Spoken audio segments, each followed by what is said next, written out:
Bueno,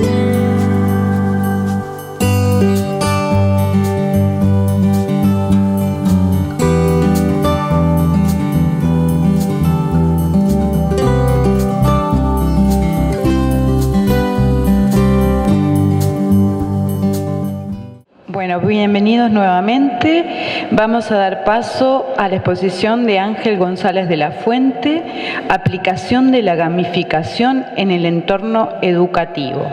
La presentación del expositor está a cargo de Gustavo Martínez, docente del Departamento de Educación.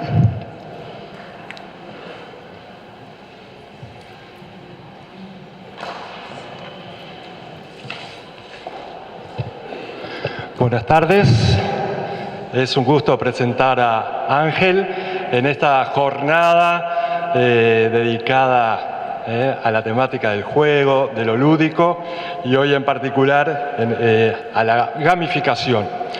Ángel González, algunos datos importantes que nos hemos enterado quienes participamos en el taller vivencial del día de ayer, hincha del Atlético de Madrid, feliz de estar en la ciudad de Montevideo, tierra de Godín y Jiménez. Lo vamos a llevar al Cerro, a la cancha del Club Atlético Cerro. Tiene 2 hijos y dice ser que son su primer campo de aprendizaje y de pruebas de juegos. Trabaja en Telefónica Educación Digital y en los últimos 5 años se ha especializado en temas de gamificación educativa, además de transformación digital y MOOC, que ya nos va a contar Ángel, eso de MOOC. Además de haber publicado varios papers y haber sido responsable de la plataforma Myriadax hasta el año pasado. Gamer, amante de la tecnología y del juego, ha creado un buen número de juegos o sistemas gamificados para empresas. Además tiene un curso online gratuito sobre gamificación educativa con más de 30.000 alumnos. ¿Me escucharon bien? No me equivoqué. 30.000 alumnos. Yo me quejo que tengo 30 veces en clase.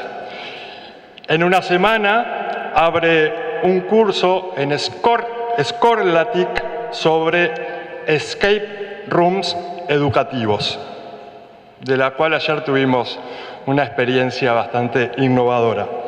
Da charlas y talleres en universidades y empresas. Lo más interesante de sus cursos, dice, es cómo se están aplicando, cómo los profesores están creando planteamientos innovadores, memorables y eficaces para cambiar la educación. Es un gusto presentar a Ángel. Bienvenido.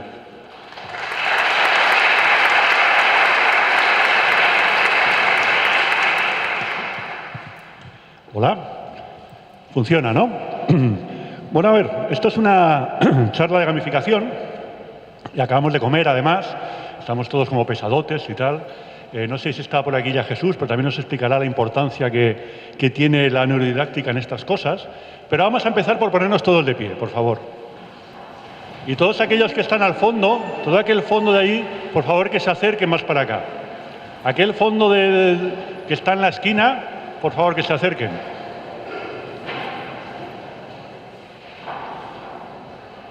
Bueno, vamos a empezar con un juego muy sencillo, solamente para entrar en calor y para conocer un poquito lo que son las partes básicas del juego, ¿no? Tenéis que buscar cada uno una pareja, emparejaros, por favor, emparejar con otra persona. No dejéis al rector solo, por favor.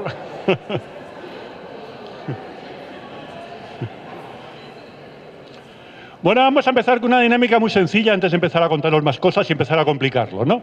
Creo que todos conocéis lo que es piedra, papel o tijera. Quiero que juguéis 3 rondas de piedra, papel o tijera con la persona con la que os habéis asignado, ¿de acuerdo? 3 rondas rápidas.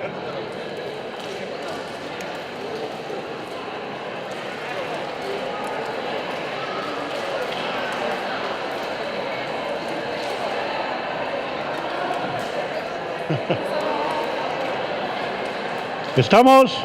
A ver. No se le puede ganar al rector, Gustavo. No se le puede ganar. El rector siempre gana. ¿De acuerdo? Perfecto. Sentaros todos otra vez. Bueno, voy a contar algunas cosas rápidas sobre mí. Vamos a hablar de los 5 grandes secretos de la gamificación, sobre cómo se puede aplicar en el aula, cómo se puede aplicar en el ámbito educativo, cómo se puede aplicar en la empresa. Primero os definiré que la gamificación es utilizar, tal como ha dicho esta mañana Inma, que es utilizar partes, elementos, dinámicas de juego para objetivos que no son de juego. Y eso para mí llega también hasta hacer prácticamente simulaciones de juegos completas cuyo objetivo final es la formación. Lo que no hacemos nunca en gamificación es hacer juegos con el afán único de divertirse. Siempre tienen un objetivo, ¿no? Y eso significa que puedes hacer un juego casi completo, un sistema casi completo, o solamente utilizar pequeñas partes que te van a servir para motivar a tus alumnos o para conseguir realizar algún tipo de acción, ¿no? o de motivación. Bueno, esto es un curso el que comentaba Gustavo, de Scholartic, de Introducción a la Gamificación. Lo digo porque bueno, es un curso gratuito, está funcionando muy bien, y todos aquellos que queráis aprender más cosas, os recomiendo, junto a este curso, vosotros que hay también en el mercado, que os pueden servir para aprender más de lo que vamos a hablar hoy de forma muy sucinta, muy rápida, ¿no? Aparte de eso, pues me he dedicado, tengo la gran suerte en Telefónica, aparte de hacer MOOC, que son Massive Open Online Courses, que son cursos del formato online que funcionan muy bien desde el punto de vista de la transferencia de conocimientos, pero no vamos a entrar en eso hoy, que no es el motivo. Pero también tengo la gran suerte de dedicarme a diseñar juegos para empresas, ¿no? Este es uno que creamos para una multinacional española de acero. Este es uno que creamos para Telefónica España, relacionado con una conciliación del tema del tráfico, de conducir en condiciones. Esto es para uno de los grandes bancos españoles, la formación de 2 años de todas aquellas personas que se incorporan nuevas al banco. Esto es un juego muy chulo que es para Bifitter, para una de las principales distribuidoras de temas de alcohol y cervezas y Coca-Colas que hay en España, y es básicamente un juego en primera persona en vídeo donde tú te manejas con un videojuego que lo controlas a través del móvil, lo lanzas contra la tele y a partir de ahí lo vas jugando, ¿no? Con un uso intensivo de la tecnología, pero lo bueno que tienen todos estos juegos es que producen un engagement brutal. O sea, fácil, el 98% de las personas que empiezan a jugar estos juegos los terminan, y los objetivos de formación que se establecen se consiguen de forma habitual, ¿no? Tampoco son juegos fáciles de producir ni baratos, pero bueno, son cosas muy interesantes, ¿no? Este es el Escape Room educativo, el curso de Escape Room educativo que vamos a abrir dentro de una semana. A todos aquellos que les interesan estos temas de juego, les recomiendo encarecidamente que se formen en esto de Escape Room, porque es una dinámica muy sencilla, pero es tremendamente eficaz. Es verdad que es una dinámica para momentos, actuaciones de 1 hora, 2 horas, pero es muy, muy eficaz. Es una cosa bastante sencilla. Cuando se coge un poco el truco, uno es capaz de crear y producir escape rooms con un trabajo de unas 2 horas y ya os digo que es muy eficaz, ¿vale? Bueno, ahora vamos a empezar ya con lo que es los 5 grandes secretos de la gamificación, y ahora que ya hemos jugado al piedra, papel o tijera, quiero que os volváis a poner de pie, volváis a coger a la persona con la que estabais, por favor. A los que estuvieron ayer en el taller les voy a contar un juego que ya conocen, que es el pistolero, ¿vale? Es muy parecido al piedra, papel o tijera, pero tiene algunas variantes. Tienes 3 opciones. La primera de ellas es cargar tu arma, tu pistola, ¿vale? La segunda es disparar. Y la tercera es protegerte. Pero hay algunas limitaciones. No puedes disparar si no has cargado antes, ¿vale? Si los 2 os disparáis, morís los 2, ¿de acuerdo? Y el que cargue 3 veces sin disparar nunca puede disparar con 2 pistolas. Y da igual que la otra persona se esté protegiendo, que sois capaces de matarlo, ¿de acuerdo? Os voy a pedir que juguéis hasta que eliminéis o que os eliminéis los 2. Y que los que se vayan eliminando se vayan quedando sentados, ¿vale? Así que, ¿alguna duda sobre las reglas? Las repito. Voy a repetirlas, por favor, antes de empezar. Voy a repetirlas. Hay 3 opciones: cargar, disparar o protegerte. Para disparar hay que cargar antes. Si cargas 3 veces seguidas sin disparar nunca, puedes disparar con 2 pistolas. ¿De acuerdo? ¿Preparados? ¿Listos? Adelante.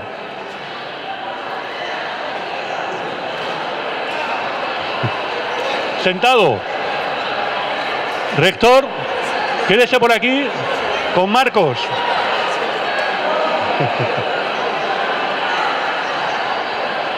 ¿Quién quedó? Rosina, búscate algún superviviente. ¿Ya quedaron? Rosina, mira, Rosina. ¿No? ¿Quién quedó vivo, por favor, que levante la mano? Acercaros por aquí. Los que queden vivos, que se acerquen por aquí. No vale retirarse. Bueno. No, ¿estás todavía vivo? Para acá. ¿Y queda otra persona más? ¿Quién más? ¿Alguien más? ¿Ya están todos? Bueno, al señor rector le vamos a dejar pasar las semifinales, ¿os parece? Y os queda vosotras dos y vosotros dos, ¿de acuerdo? Exactamente. ¿Empezáis? Como queráis. 1, 2 y 3. Venga, empezáis. Pistolero. Muy bien. Seguir, adelante. Bien. O tercera acción. Murió. Si empatáis los dos, estáis muertos los dos. Se acabó. Y ahora queda el señor rector con la finalista.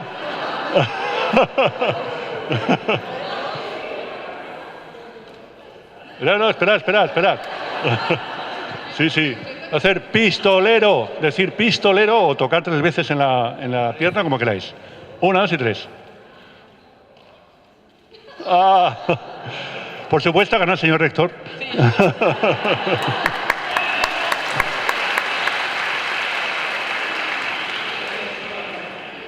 Bueno, una de las cosas que tiene, como veis, lógicamente, piedra, papel o tijera, todos conocéis lo que es el juego, conocéis más o menos las estrategias, intentáis meteros en la cabeza del contrario.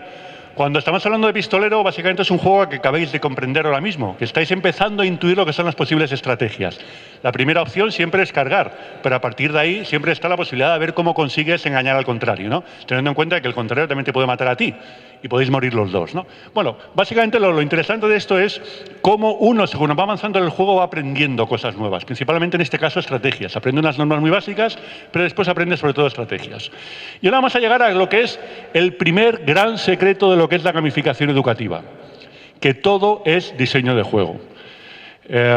Os comentaba Inma esta mañana la importancia que tiene lo que es jugar y el juego desestructurado. Desde el punto de vista de la gamificación, lo que menos nos interesa ya es el juego estructurado, el juego que tiene una serie de reglas, que las reglas básicamente son que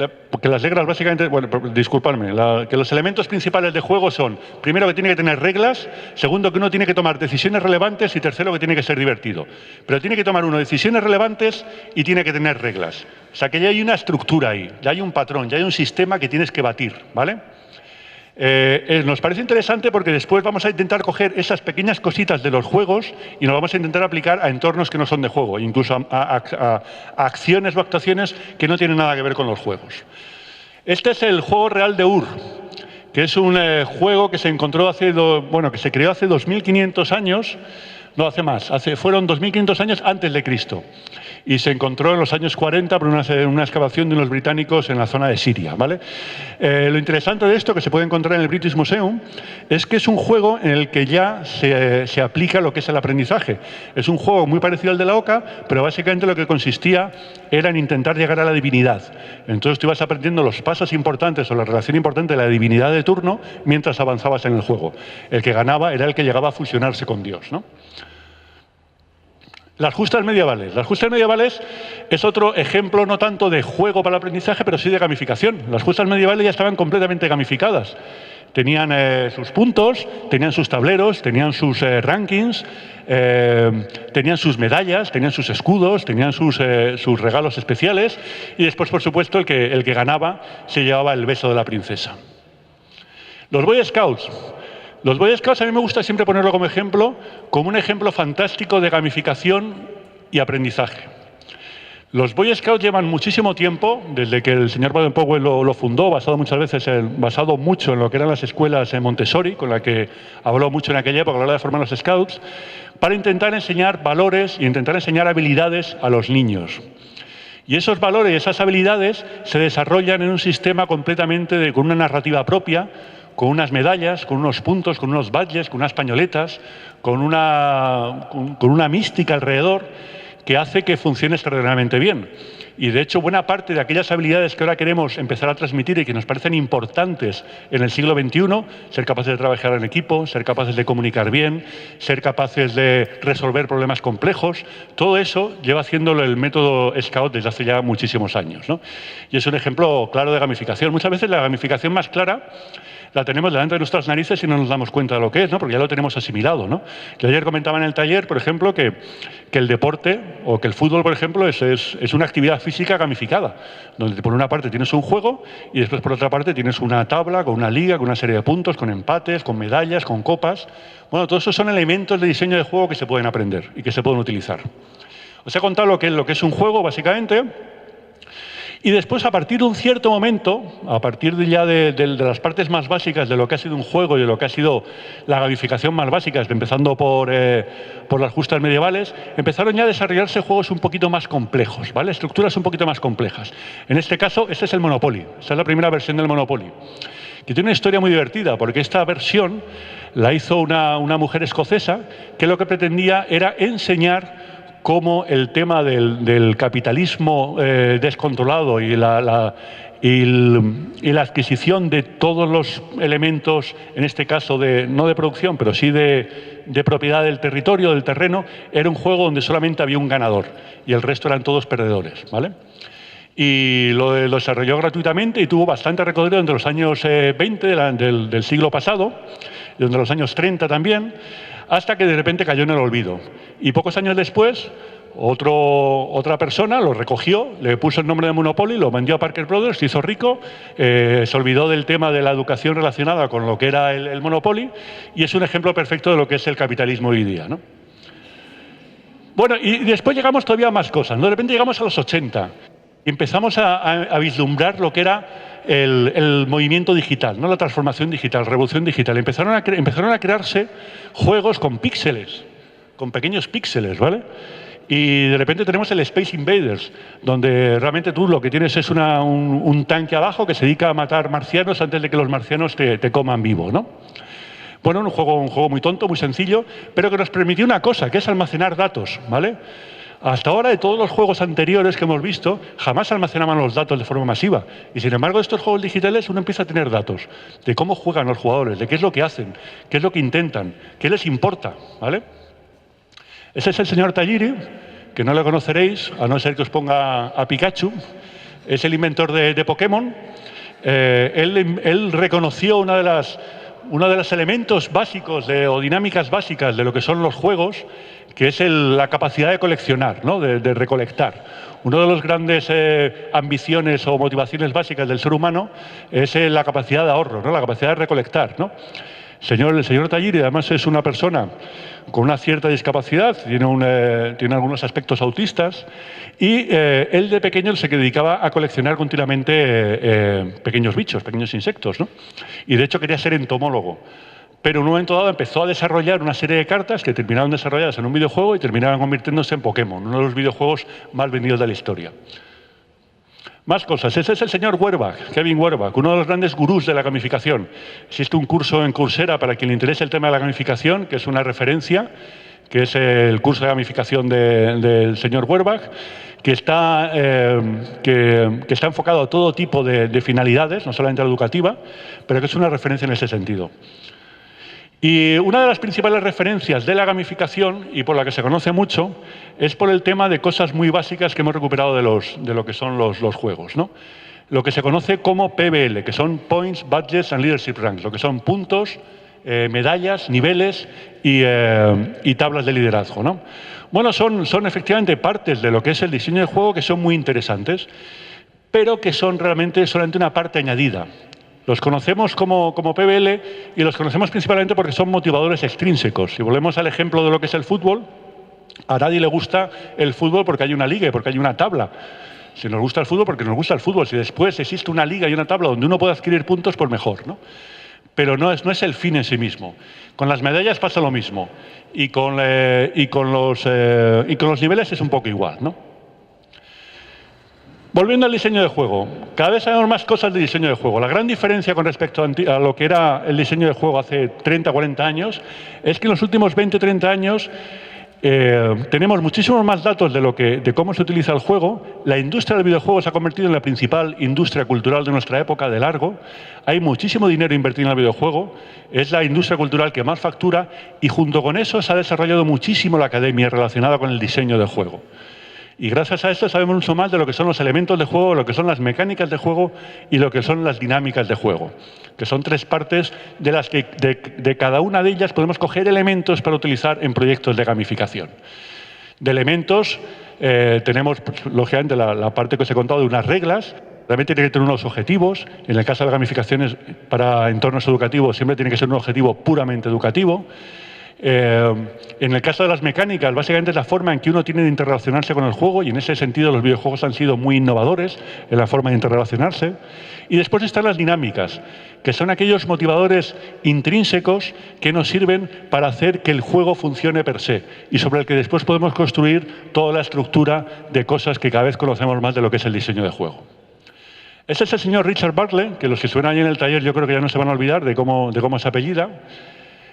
Básicamente el señor Richard Bartlett era un desarrollador, un programador de principios de los 80 y que era un gamer, era un loco de los primeros videojuegos y jugaba mucho un juego que se llama Dragones y mazmorras, ¿no?, en inglés.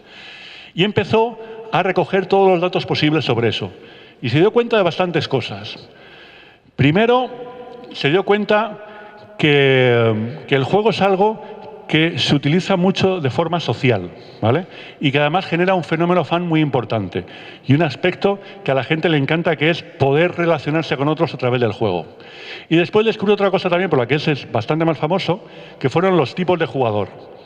Los tipos de jugador, hay 4 tipos básicos, y estamos hablando aquí de lo que es ya un poquito de diseño de juego un poquito más avanzado. Por una parte están los killers, los asesinos, que suelen ser un 10% de los jugadores, que son aquellos de hacer trampas incluso para conseguir lo que es el resultado final y conseguir triunfar en el juego. Están los triunfadores, los achievers, que son aquellos a los que les gusta seguir las normas y conseguir los retos y que están especialmente motivados por los retos. Ahora que esos retos tienen que funcionar, lógicamente. Esos son como un 40% de los jugadores. Está en la parte social, los jugadores sociales, que son alrededor de otro 40%, y son aquellos que están especialmente motivados por el aspecto social del juego, por la capacidad que tenemos de generar estatus, de generar niveles, de generar colaboración, de generar puntos de encuentro.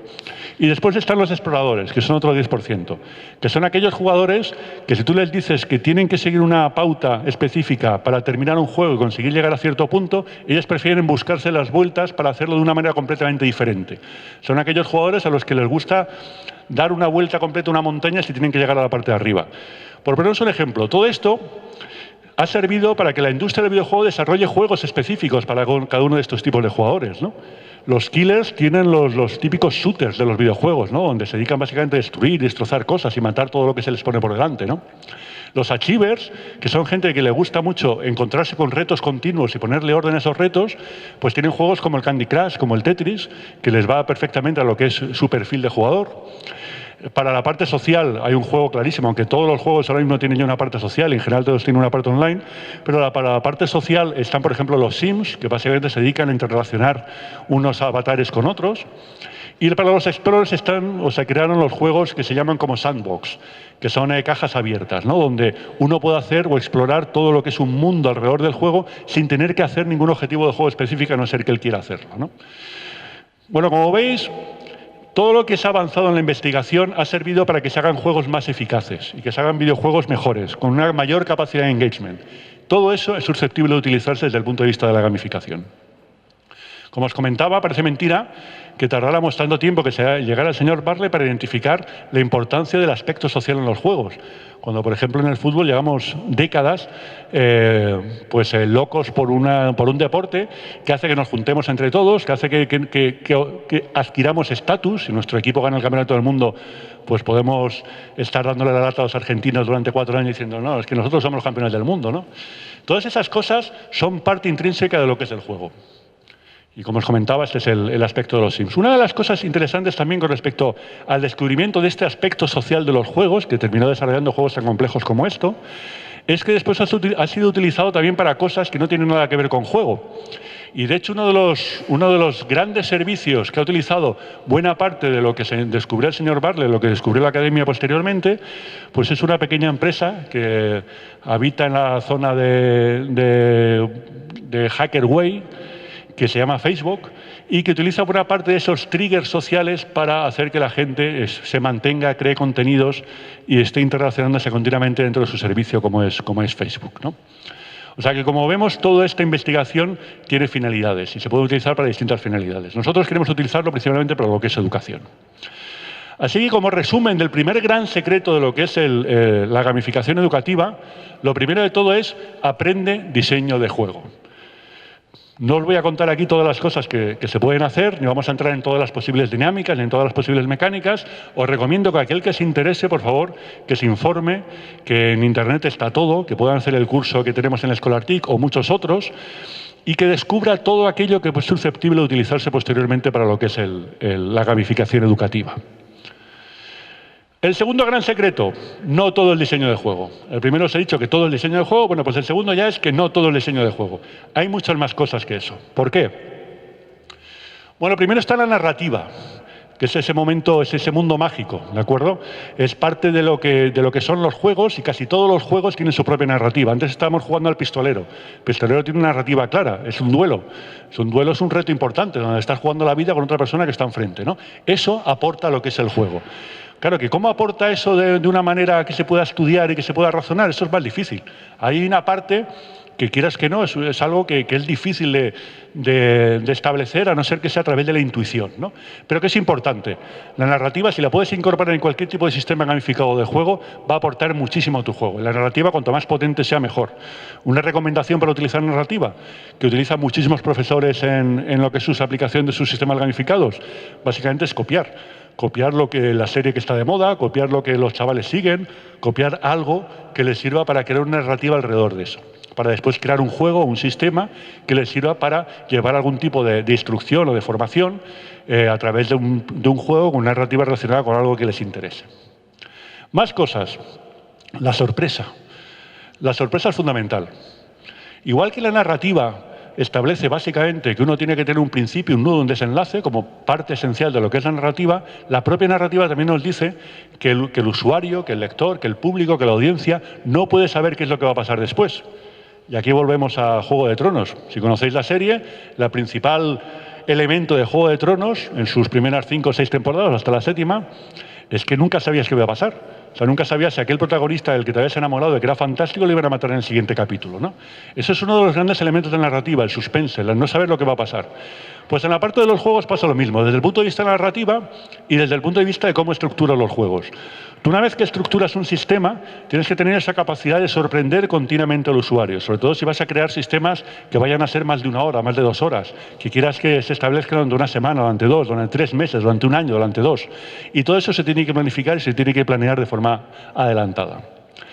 Después está la diversión. Hay un elemento mágico de lo que son los juegos que básicamente es la diversión. O sea, uno tiene que tener ese sentido de decir, bueno, es que lo que estoy creando es un rollo macabeo.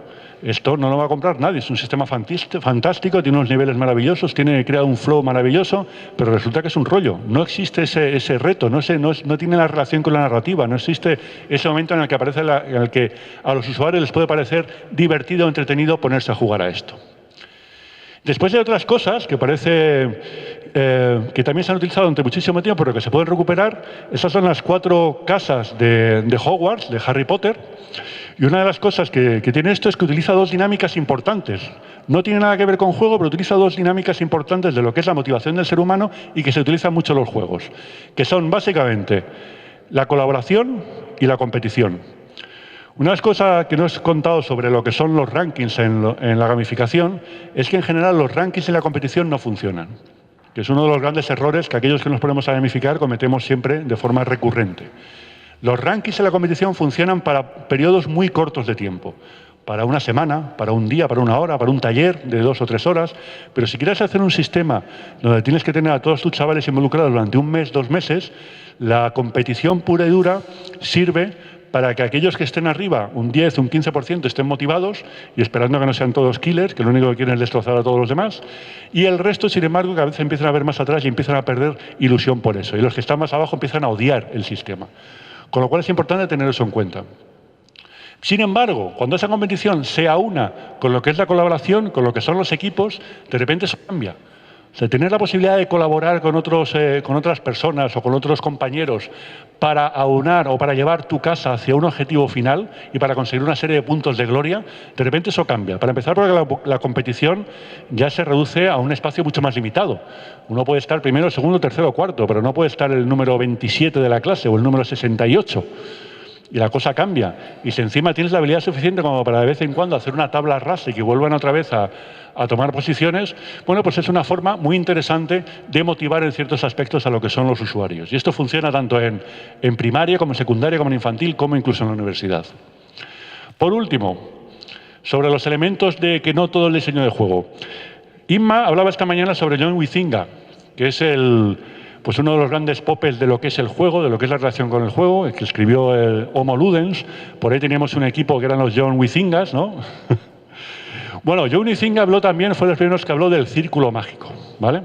Y para hablar del círculo mágico os vais a poner de pie otra vez y vais a juntaros con la pareja con la que empezasteis.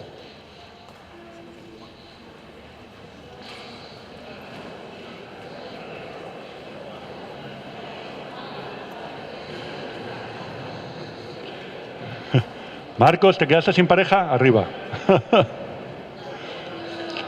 A ver, el siguiente juego consiste, tenéis que retar a la otra persona a ver quién guiña primero los ojos, ¿vale? Podéis hablar, podéis hacer lo que queráis, pero no podéis tocaros y no podéis soplar, ¿vale? No podéis soplar ni podéis tocaros. Tenéis que conseguir que la otra persona guiñe los ojos. ¿Cómo lo consigáis? Es asunto vuestro. El primero que guiñe los ojos pierde. Sí, parpadear, ¿vale?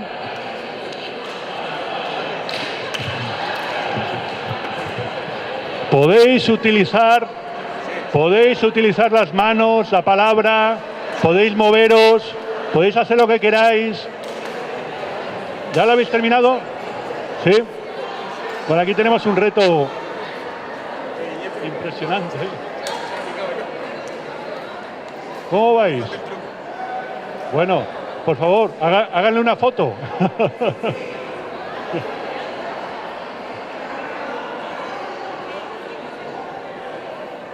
Se admiten apuestas.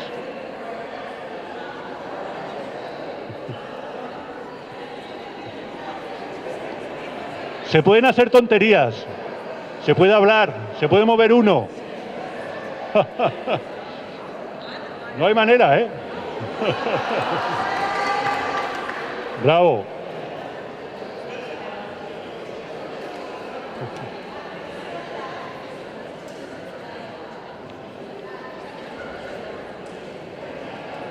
Bueno, el círculo mágico. El círculo mágico se define como ese espacio en el que de repente uno acepta unas reglas, uno acepta una serie de comportamientos absolutamente artificiales y que no tienen nada que ver o que tienen poco que ver con lo que es la realidad, ¿vale? ¿No se me escucha ahora? Es que me han cambiado el micro y yo creo que ha sido peor, ¿no?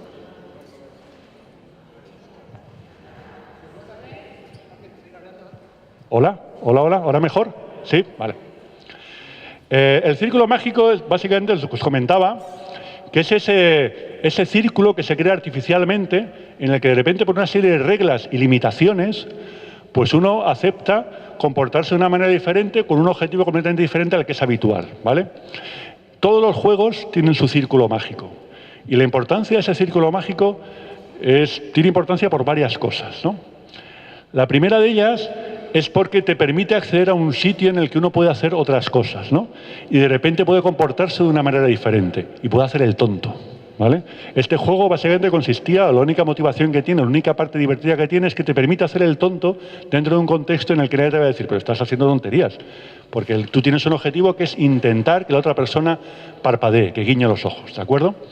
Eso es lo que crea el círculo mágico. Y el círculo mágico tiene otra cosa también absolutamente fundamental, que es que dentro del círculo mágico uno puede fallar, y uno puede equivocarse, y puede errar todas las veces que quiera. Y es más, en la mayor parte de los juegos, y sobre todo en los videojuegos, se puede errar un montón de veces, que lo que te permite el sistema, lo que te promueve el sistema es que continúes intentándolo. Es bueno equivocarse. Eso te lo permite el círculo mágico. Así que, como veis, no todo es diseño de juego. También tiene narrativa, también tiene suspense, también tiene diversión y también tiene algo de magia. Cuando se crea un sistema gamificado, cuando se crea algún tipo de juego educativo, cuando se quiere crear algo para el aula utilizando juego, esto también hay que tenerlo en cuenta. El aporte principal del educador en estos casos es el mismo siempre, esa capacidad de engagement y de ganarse a los alumnos para meterles dentro de su sistema. Pero si te apoyas en narrativa, en suspense, en diversión, en magia, si eres capaz de relacionar todo eso para que tus alumnos inmediatamente se meten dentro de lo que es el sistema, mejor. Yo os he enseñado antes algunos casos de cosas que hemos hecho para empresas, que son gente muy seria y que van siempre de traje y que no se ríen nunca y que parece mentira. Pero, sin embargo, cuando les metemos en estos juegos les encanta. En el juego que os contaba de Beefeater, pues básicamente es un juego en el que tú ves como primera persona, vives por dentro de lo que es la propia empresa y de repente te llama el maestro destilero de Beefeater y te pide que recuperes un iPad que han perdido y que ha robado un espía industrial, ¿no? Y a partir de ello es una serie de aventuras para conseguir recuperar ese iPad, ¿no? O en el caso de la empresa de acero, pues eres una persona que de repente tiene que construir un nuevo coche a partir de las partes de la industria de acero que te pueden dar. Entonces tienes que bajar por todo el mundo, conocer un montón de departamentos, conocer a los responsables del departamento, conocer las políticas de seguridad y de calidad de cada uno de los departamentos, de cada uno de los continentes, para conseguir tus partes para construir un nuevo coche, ¿no? Bueno, pues esas partes fueron testadas. O sea, todas esas narrativas fueron testadas de forma previa, a ver si a los usuarios finales les iban a interesar o no. Porque hay una parte de magia que es muy difícil de evaluar. Y esa parte de magia te puede funcionar o no te puede funcionar. Tecnología, ¿sí o no? Este es el tercer gran secreto de la gamificación educativa. Y aquí vamos a recuperar algo de esa parte de magia. Este es Gigi, que es la mascota de un sistema educativo, de un software educativo de matemáticas que se llama STMath, que se puede ver arriba a la izquierda, ¿vale? Esto surgió en San Diego, cuando un padre jesuita montó una escuela para niños que eran hijos de inmigrantes latinos y asiáticos. No tenía mucho dinero y necesitaba formarles. Y no tenía suficiente dinero para contratar el número suficiente de maestros, ¿no? Entonces pidió a unos amigos suyos de un lugar cercano que había por ahí, un tal Silicon Valley, para que le ayudaran a montar algún tipo de sistema que, a través de algún tipo de software, pudiera enseñar a los niños matemáticas, ¿vale? Bueno, esta gente se juntó y crearon un juego basado en reto y en resolución de problemas, que hacía que los niños pudieran avanzar, cada uno de ellos, en lo que era la resolución de los problemas de matemáticas relacionados con su currícula hasta que llegaban a un nivel X, ¿no? Que era ya prácticamente terminado primaria, ¿no? Lo bueno que tiene este juego es que permite que cada alumno avance de forma personalizada, que ellos avancen a su propio ritmo. Si uno tiene que tardar más, pues tarda más. También este juego es una cosa curiosa porque se permite jugar de forma colaborativa. O sea, todos los niños están jugando a la vez en el aula. Y que unos niños ayuden a otros, no solamente no está prohibido, sino que está fomentado para que los niños que sepan un poquito más ayuden a otros en conseguir superar el reto siguiente, ¿no? Y al final cada uno va a ir aprendiendo, ¿no? Bueno, es un juego, lógicamente, que tiene un flow espectacular, que se creó a partir de muchísimo trabajo y a partir de muchísimas pruebas y muchísimos testeos, y ha permitido que en aquellos colegios en donde se ha implementado, primero, que la hora de matemáticas sea algo muchísimo más divertido, que los alumnos adoren a Gigi, cada vez que viene la mascota Gigi a visitar un colegio, los niños se vuelven locos con él, y que después que los niños que están aplicando estos métodos tengan unos resultados mejores en un 30% que el resto de las escuelas del estado de California. Y esto se está llevando además a todo el resto de Estados Unidos, ¿no? Bueno, tiene una serie de cualidades muy importantes. Ahora, lógicamente, para esto la tecnología es una gran ayuda, ¿vale? Tener un sistema que te permita que los niños de forma personalizada, que se enganchen, que entren en flow, que se metan allí, que aprendan matemáticas ellos solos a base de continuos retos y a base de feedback instantáneo continuo, pues es una auténtica maravilla. Ahora bien, que os comentaba que tiene una parte de magia. Cuando se creó la primera versión del juego STMath, la mascota era un canguro. y habían hecho pruebas, habían hecho de todo, y de repente lo empezaron a aplicar en el aula y se dieron cuenta que un 30% de los niños no entraban en el juego, no lo utilizaban. Y cuando les fueron a preguntar por qué no lo utilizaban, porque el juego básicamente consiste en que Gigi aparece en un extremo de la pantalla, está el problema en medio, entonces tú tienes que ayudar a Gigi a que pase al otro lado de la pantalla. Ese es todo el juego, ¿vale? Y el reto es resolver el reto de la matemática. Los alumnos que no entraban en el juego respondieron que, bueno, que si lo que tenían que hacer el canguro era pasar al otro lado, porque no saltaba y ya está. Porque el canguro tiene esa capacidad de saltar. Entonces había un 30% de alumnos que no comprendían aquello y decían, bueno, pero ¿por qué tengo que ayudar a este canguro? Pero si él puede saltar, porque que salte él. Lo cambiaron por un pingüino y acertaron de pleno. O sea que la tecnología sí es importante, pero hay más cosas que tecnología. Lógicamente, además, tampoco queremos que nuestros alumnos se conviertan en esto, ¿no? Vivimos en un mundo de pantallas. Yo soy muy favorable a lo que son los videojuegos y a lo que son la utilización de pantallas, siempre dentro de unos límites, siempre conociendo y sabiendo hasta dónde pueden llegar los niños, siempre sabiendo para qué se puede utilizar y para qué no, siempre sabiendo también que es importante que jueguen a distintos tipos de juegos, que no se encelen en un único juego, y después, si pueden ser actividades educativas, mejor, ¿no? Este es el Rome Total War, que ayer estuvimos hablando de él. Este es un juego que generó una empresa británica que después fue comprada por unos australianos. Bueno, es un juego de estrategia en el que básicamente uno lo que hace es empezar a jugar como un romano normal y poder llegar a ser emperador y poder llegar a conquistar pues, todo lo que era el mundo antiguo de los romanos, ¿no? Es un juego complejo, duro, que te lleva horas dominar y que te lleva horas aprender, pero tiene un flow increíble, tiene una capacidad de enganche increíble por muchas razones. Para empezar, porque una narrativa maravillosa. Pero también tiene otra cosa, que es que para aprender a conquistar Roma y aprender a conquistar todos los territorios, uno tiene que aprender lo que es el Senado romano, a cómo funcionaba la economía romana, a cómo funcionaban las relaciones entre los estados, a cómo funcionaba la relación entre las distintas familias romanas. Claro, entre eso y estudiar esto, pues hay una diferencia importante, ¿no? Entre poder aprender sobre Roma con esto o con el libro de la Guerra de las Galias de Julio César, hay una diferencia importante. Pero tampoco son cosas contradictorias. Mi hijo tiene 10 años, y comentaba antes Gustavo que lo utiliza a los pobres como campo de pruebas para experimentar en estas cosas. Bueno, él empezó a estudiar todo lo que era el tema de los romanos, ¿no? Y le puse a jugar a Rome Total War. Y le encantó. Y entre las batallas, el poder comercial, el poder negociar, toda la diplomacia de los romanos, le encantó, ¿no? Y el día del libro, que fue el 23 de abril, cuando estábamos en su colegio, de repente descubrió este libro y se lo quiso llevar a casa. Y no solamente eso, sino ahora me pide que por las noches le lea la Guerra de las Galias cuando se va a dormir. Cosa que en el fondo yo después pensé, no sé si he hecho bien yo con esto.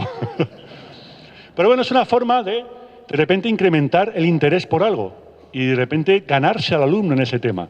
Claro, entre hablar de Roma, de las 4 cosas que venían en el libro sobre Roma, o de repente jugar un juego de Roma en el que aprendes 100 cosas más o 1000 cosas más, pues claro, el interés de repente se desata. Y de repente descubres que un niño de 10 años quiere leer La Guerra de las Galias de Julio César. Bueno, es un ejemplo de cómo utilizar los videojuegos y la tecnología y cómo se puede utilizar lo que es el gaming para lo que es la educación. Más cosas que se pueden utilizar. Esto no tiene nada que ver, absolutamente nada que ver con la tecnología. Utiliza una parte pequeña de tecnología, que es utilizar unas pequeñas cartas que se utilizan, que básicamente se conocen cartas de magia, de juegos de rol, que te permiten crear recompensas para los alumnos. Esto que veis aquí son ejemplos reales de un colegio de Madrid que se llama el Colegio Los Álamos, que es un colegio de educación especial, que gamificaron 2 ejercicios completos de lo que era la parte final de la educación de secundaria, con niños con una capacidad límite, ¿vale? Y bueno, básicamente es un proyecto de gamificación en el que está todo basado en el reto, donde los niños entran a formar parte de una empresa que tiene que conseguir una serie de objetivos, que firman un contrato, que reciben un sueldo mensual, y después, a partir del sueldo mensual o a partir de lo que vayan aprendiendo, nada, es el tercer cambio ya. Bueno, al final van teniendo una serie, pueden ir adquiriendo una serie de recompensas, ¿vale? Y esto es muy interesante porque esto también viene del videojuego, o sea, la capacidad de recompensar y de dar poderes especiales a la gente, ¿vale? Y en este caso lo que os voy a leer, yo no sé si se ve bien, pero aquí viene el poder especial de utilizar esta carta y poder masticar chicle en clase. Aquel de arriba es decidir que en una clase estás harto y que te puedes ir al patio a jugar. Este otro de aquí es te cuento un cuento, que es que te permite elegir una lectura que quieras y abrirla y compartirla con los demás en clase. aquel de allí es que te permite echarte una siesta 10-15 minutos en clase. Y después estos de aquí son relativos al conocimiento, ¿vale? Pues lo que es Darwin, lo que es Marie Curie, lo que es Einstein. Y se dan a aquellos niños que han demostrado un conocimiento específico por encima de lo que suele ser habitual en ese ámbito, ¿no? Y eso les permite el día del examen sacar esa carta y poder utilizar sus apuntes y sus libros para completar el examen sobre esa materia, sobre ese tema concreto. Claro que esos niños ya han demostrado que saben sobre eso, ¿no? Bueno, como veis, esto se puede realizar se puede implementar de forma muy rápida, y esto también yo conozco profesores universitarios que lo utilizan, y produce un nivel de engagement espectacular. Más cosas. Este es el Colegio Reggio de Madrid, donde se utiliza todo tipo de gamificación y de productos de gamificación, y solamente quería poner esta diapositiva para que nos demos cuenta de la importancia que tiene o del trabajo que lleva todos estos aspectos, ¿no? Antes no recuerdo bien con quién lo estaba comentando. Se pueden aplicar elementos muy específicos de lo que es gamificación en el aula, por ejemplo, las recompensas, las tarjetas, los premios, las limitaciones, pero también se pueden hacer problemas, estructuras muy complejas y sofisticadas, ¿no? Y eso lleva un trabajo enorme, ahora que después la satisfacción suele ser muy alta. Y por último, importante con respecto a la tecnología, lo que es el diseño del juego, más importante que el uso de la tecnología, sobre todo es la comunidad, ¿vale? Poder compartir entre todos aquellos que dedicáis recursos o que dedicáis tiempos a hacer temas de gamificación, compartir todas esas cosas, ¿no? Bueno, como resumen de la tercera gran secreto de lo que es la gamificación, primero consigue ayuda, la tecnología, llave en mano, háztelo tú mismo, y después la comunidad, ¿no? En España hay una comunidad muy importante de gamificadores que tiene una web que se llama Gamifica tu Aula y que contiene todo tipo de actividades, recursos y documentación relacionada con diseño de juego, con gamificación y con experiencias de profesores que están haciendo ya cosas desde escape rooms a sistemas gamificados, a sistemas de recompensas, a sistemas de limitaciones, lo que sea. Y todo eso se puede descargar y se puede aplicar directamente en el aula en los aspectos en los que os parezca más interesante. El cuarto gran secreto de la gamificación, el verdadero potencial de la gamificación. Y ahí en pequeño puesto el superniño y la mente racional. Esta es la definición de los átomos de juego, que a mí me gusta mucho porque al final define de forma muy clara lo que es el planteamiento de cualquier juego, ¿no? Y lo que tiene que tener cualquier juego para que funcione. Primero tiene que tener un reto claro, un reto significativo y un reto que sea motivante. Después te enfrentas a un modelo, a algún tipo de habilidad, pero normalmente cuando estamos hablando de educación, normalmente tiene que ser algún tipo de modelo, algún tipo de patrón, ¿vale? Y tienes un objetivo, que es batirlo. Para eso tomas algún tipo de acción, el sistema te responde, si has estado equivocado o si has estado acertado, y te da el feedback inmediato. Es lo que comentaba también Inma, no recuerdo si en el taller o en la charla, sobre la importancia del feedback instantáneo. Todos los juegos tienen ese feedback instantáneo, saber si has hecho algo bien o has hecho algo mal, ¿no? Y esa parte es muy importante. Pero aquí me quiero quedar sobre todo en la parte de batir el patrón, el sistema, ¿no? En el mundo del futuro vamos a vivir en momentos cada vez más cambiantes, más complejos, donde la sociedad va a cambiar de forma muy rápida, donde el conocimiento se va a mover de forma continua, donde vamos a tener nuevas profesiones, donde vamos a descubrir nuevas cosas y nuevas formas de utilizar la tecnología que van a revolucionar la sociedad. Y eso va a pasar no una vez por generación, es que va a pasar una vez cada 10 años, ¿no? Eso significa que nos vamos a enfrentar cada vez a problemas más complejos y a soluciones más diversas. Para eso, los juegos están especialmente bien diseñados, porque los juegos, en general, son cada vez sistemas más complejos, más estructurados, que responden a una serie de patrones y cuantos más juegos te enfrentes, más vas a poder aprender de resolución de esos problemas complejos. Y eso es una habilidad esencial para el siglo XXI. Antes hablábamos de lo importante que es, o hablaba esta mañana Inma, de lo importante que es el juego para el aprendizaje, ¿no? Yo siempre pongo como ejemplo que el escondite es una de las habilidades básicas del hombre y que siempre los humanos hemos jugado al escondite y que eso nos ha permitido en muchas generaciones, no a día de hoy, pero antiguamente, sobrevivir a los grandes peligros, ¿no? Bueno, hoy día los niños siempre se dice que manejan muy bien la tecnología y que son los primeros en conocer todo tipo de tecnología y saber utilizarla en el hogar, ¿no? Os voy a preguntar, ¿cómo creéis que los niños aprenden a utilizar esta tecnología? A través del juego, principalmente. A través de aquellas cosas que pueden jugar. La evolución es lo suficientemente lista como para seguir motivando a esas personas, a esos pequeños seres así pequeñitos, a de repente ser curiosos y aprender a desentrañar problemas o sistemas complejos para poder jugar y jugar con ellos. Y de repente saben más de cómo utilizar el iPad que su padre, que tiene 40 años más, pero que todavía tiene que aprender de ellos, ¿no? Bueno, Es una manera para que tengáis claro lo importante que es enfrentarse a distintos sistemas, a distintas estructuras y cómo eso puede favorecer las habilidades importantes del siglo XXI.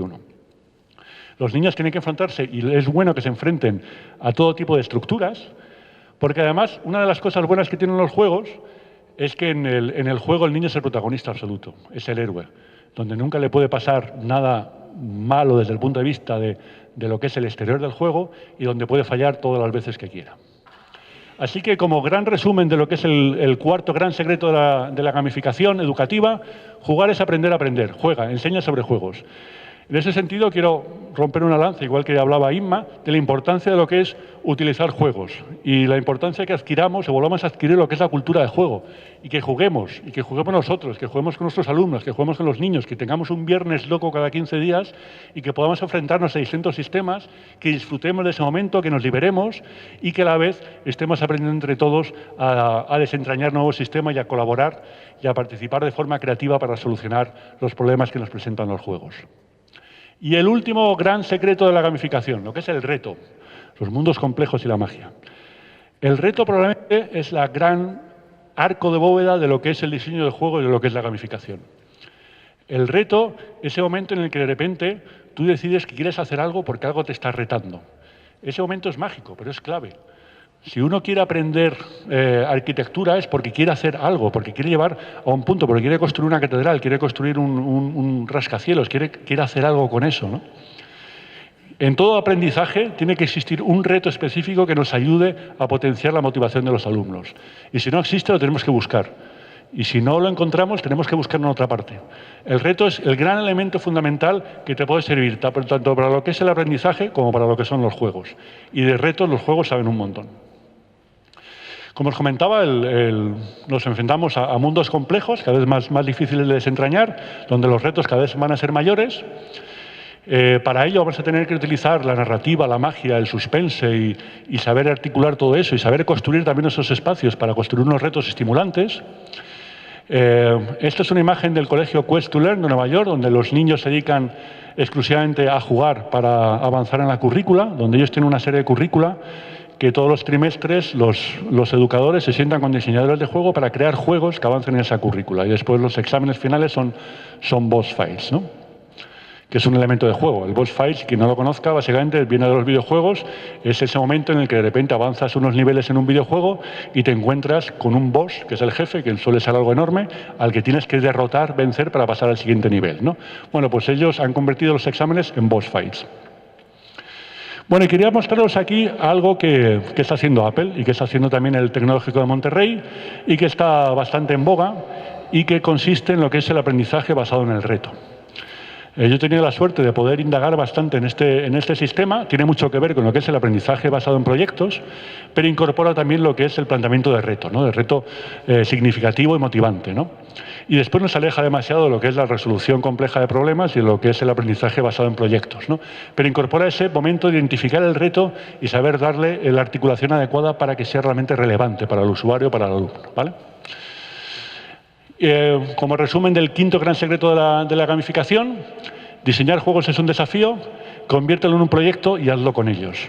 Como reto quería lanzaros a vosotros la posibilidad no solamente de que enseñéis a hacer juegos, de que enseñéis a jugar con otros, sino que sean los propios alumnos los que terminen por hacer juegos. Y aquí os voy a contar el caso del Colegio San Andreu, que es un colegio que aplica muchísimo a la gamificación, que Inma conoce también, creo recordar.